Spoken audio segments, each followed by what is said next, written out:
you asked about that one candle entry. Here's something. You kind of have to be sharp on the micro level.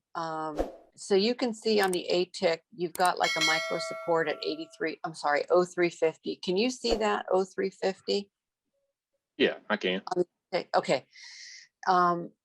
You can see how what you can do is wait for the market to go up and retest that. If you are unsure about what's going on here, and the market did, it went up and retested it.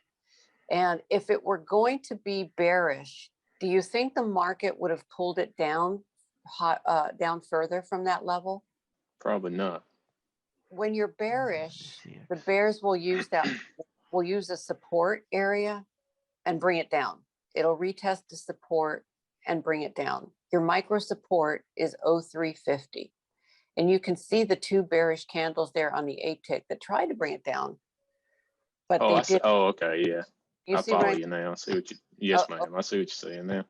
Okay, so more than likely, if you get in at the middle of that candle, 0250, that's a pretty safe bet for you. And if you did that, there's your 2 points right there. You got 2 points. I mean, you definitely want to hit a home run if you're on one lot, but you can always go in 2 lots and then move the other to break even for a bigger gain. But you kind of want to keep your eye on micro supports too, micro supports and micro peaks, because they are, I say this over and over again, they're your tour guide as to where the market is going to go retest. Mm-hmm. It's a little trickier play action there, especially when it's a micro area, which is exactly what this is. But the SPOOs move so slowly that you really do have time to think. You have time to think about, okay, should I enter now? Yeah, you can. You should. Mm-hmm. Right.